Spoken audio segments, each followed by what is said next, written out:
And welcome back to another episode of the podcast.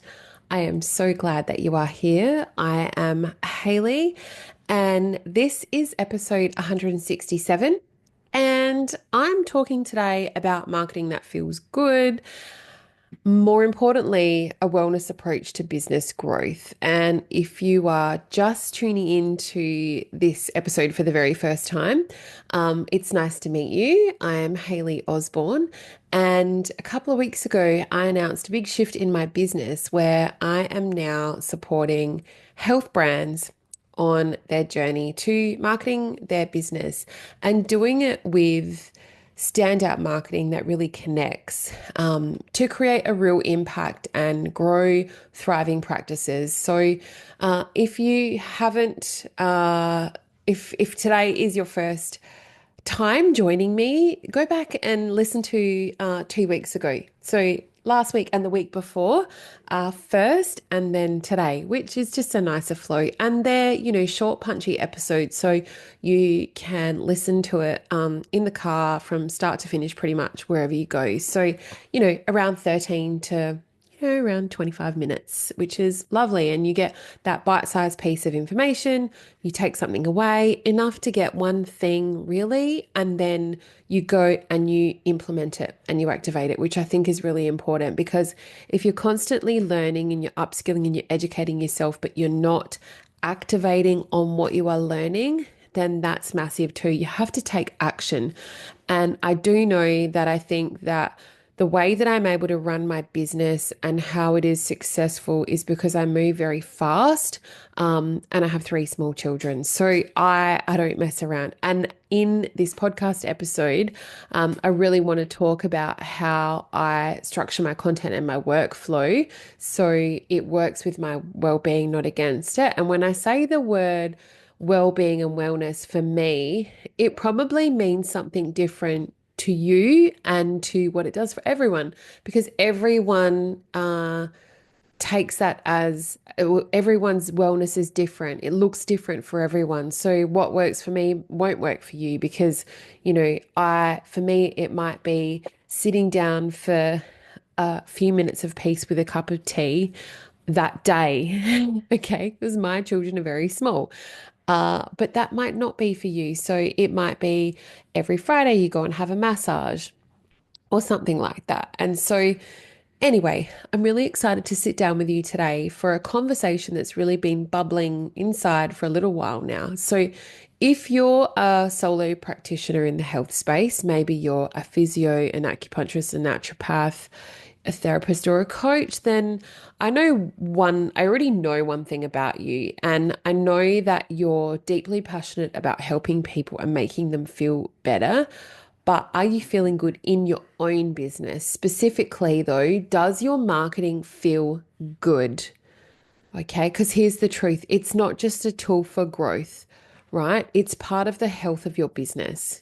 And I hope that doesn't sound funny, but it is. And so, like anything that's related to health, it only works when it is sustainable.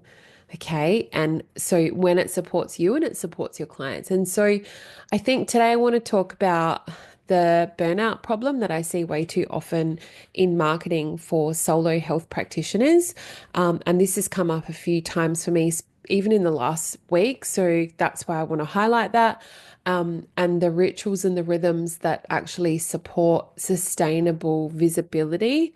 And then how I personally structure my content so that it works with my well-being, not against it. So one of the big things is the burnout problem in marketing, specifically for health professionals. Okay, and I know burnout is a massive word and everyone feels that way differently. So, people burn out differently, and burnout can be another word for just getting tired and needing to rest and needing to stop and needing to reevaluate what you're doing and just having to put a pause or put the brakes on because you've just gone too hard. But specifically for health professionals, where your work or so much of your work is already really emotional, it's really empathetic, and it's very energy intensive. Okay. So then you are absorbing all of that from your clients and then add the pressure onto yourself to show up online and create content and send emails and update your website and follow trends and do it all with a smile. It's a lot. And it can start to feel like another job on top of your job. And I've noticed that so many people start off really strong and then they drop off the radar. And, it's pressure. So the consistency that is required if you don't have a strategy across your marketing can feel like pressure. And you can feel like, unless it's perfect, that you shouldn't post at all. And usually that's down to not having a strategy. So if you reframe it a little bit like this, where marketing is not a performance, it's a practice. Okay. And that can sound really good for you if you do have a practice. So it's just like meditation, it's just like yoga, it's like eating healthy, it's like moving your body. It's a practice. It's about, not being on all the time, but it's about showing up with intention again and again and again. And that's what I do. So the second part of this is, rituals and rhythms for sustaining being visible. Okay. So sustainable visibility, big words, but pretty much that just means to be able to sustain and maintain showing up. Okay. Where you need to and meeting your clients where they are. So what does that actually look like? Because sustainable marketing isn't about doing less. Okay. It's about doing what works for you in a way that works for you. So think of your marketing a little bit like your wellness routine or art wellness routine. So let's start. There's three things I want to talk about. Daily habits. So how you're showing up across your Instagram stories daily, how you are replying to direct messages, and a post, a day or every second day. They're the daily habits. And when you habit stack, it becomes easier to do. And I have to do that in my life so much. Okay. So a lot of you know I go for regular runs. If you follow me on my stories, I head out in the morning for a run. And this is going to sound so crazy. And I've never shared this before, but when I come home from my run, I'm already like sweaty and gross and all the things. And I do some stretches. And then I go into my front garden and I pull out some weeds. Because otherwise I'm not going to get a chance to do it. And yeah, we have a lawnmower man. We have someone that takes care of our lawns, but never the weeding. And it actually has become the best awesome habit stack I ever did because it gets done and it feels very therapeutic. I actually really enjoy doing it, which is why I do it. And I get, 5 more minutes alone without going inside. And so I'm already dirty, so I'm going to have a shower anyway. It just makes sense. It's honestly the best thing I've ever done. Now, we could make a thing of it, right? Get the kids involved and do all that. But I choose not to because I want to selfishly do it myself. I know that might sound crazy. Anyway, so what are your daily habits? I digress, but I love to digress. And maybe you'll stack that one on to your morning exercise as well. But here we are. It's got to get done somehow, right? So that's how I do it. Same as like when it's warmer weather, putting the sprinkler on the front lawn like before a run and I come home and it's done and I turn it off. It's the best. I don't ever have to, I don't forget about it because I come home and I see it's on. Anyway, weekly rituals. Okay. So creating a piece of content, recording a podcast like this one. When do you do it? Or sending your weekly email to your database. Okay. It is a wellness routine. So think of it as you've got to lean in and think of it as a positive. And then your monthly resets. So do you review what's worked? Do you plan like your upcoming content, what's happening? And do you check in with your goals? So I know that I've got a busy month and I know that I have to be super planned this month to be able to make it through.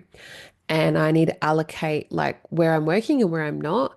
And that's okay. Otherwise, what that looks like for me is burnout. I get really tired and I don't want that.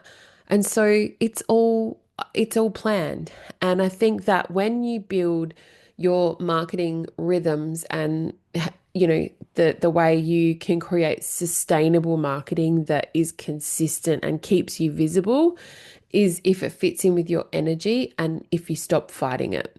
Okay, so you got to stop ghosting your audience and have a strategy so that you stop burning out. And honestly, like if you don't show up on your stories for a couple of weeks and then you're like, I just thought I would pop in. That is my biggest bugbear. You don't just anything. People don't even know that you haven't shown up in your stories. So don't highlight it. Just get on with it and keep talking about what you're doing because they're watching other people's content if they're not watching yours. Never forget that. So you've got to have a strategy so that you don't burn out, that you can be sustainable and that you can be consistent. And you don't want to be pulling back when you get busy because if this has been one of the drivers of your revenue and that is a key driver to visibility and helping your practice thrive, then you don't want to stop doing it once it starts working. Okay, you want to keep doing it. Okay, and this is exactly one of the things that I teach inside Magnetic Marketing Formula, is how to create a rhythm that's unique to your business and unique to your energy without burning yourself out, because that sucks. And, we've got planners and prompts for this because sometimes, it is, well, not sometimes, all the time, it's the system that saves your sanity. Honestly, systems are everything. Systems and processes for me run my life, and help me run my business and run my home as well. The third part of this podcast is how I structure my own marketing for well-being. So I'm not here preaching what I don't practice at all. My marketing has a structure, but it's structure that really supports my well-being. And so here's what it looks like for me right now, especially as a busy mum of three small children. So pretty much I create in, I'd say 90-minute sprints max. I batch my podcast episodes and, my assistant schedules them for me, so I don't touch it. So once it's recorded, everything else is done for me. And that hasn't, you think, oh, lucky her, like that all gets done. But no, not lucky me. Like I have trained somebody to do that. I have systems and processes in place that teach them what to do, and it gets done. And, they've become my beautiful assistants, become like an extension of my business, which is so, so nice. And, I do repurpose content across multiple platforms because it saves time and it keeps my message consistent. And I do work from a top-down approach. Okay. So I work with a hero piece of content and then everything grows out from there, which is beautiful, which is my podcast. And so nothing is done just because. It is all very strategic. And I build the rest into my content calendar. And so, if I have a launch or a big content push or something like that, I intentionally schedule some time after where I'm not doing anything. And that's how I say really consistent without crashing. And lots of people ask me all the time, like, where do you get your energy from? And, how do you do all the things? This is how. And I want you to be able to do this for yourself too, because when it feels good, when marketing feels good, it works better.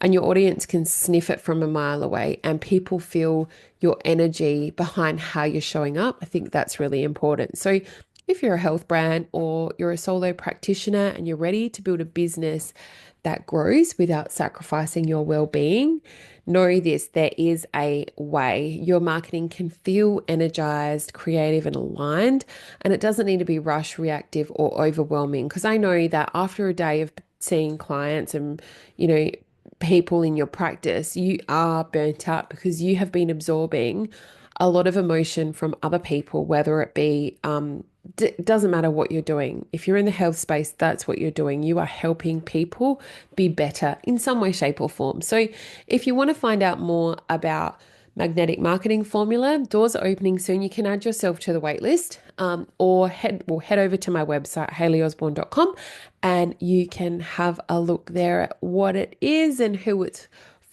it's for 8 weeks.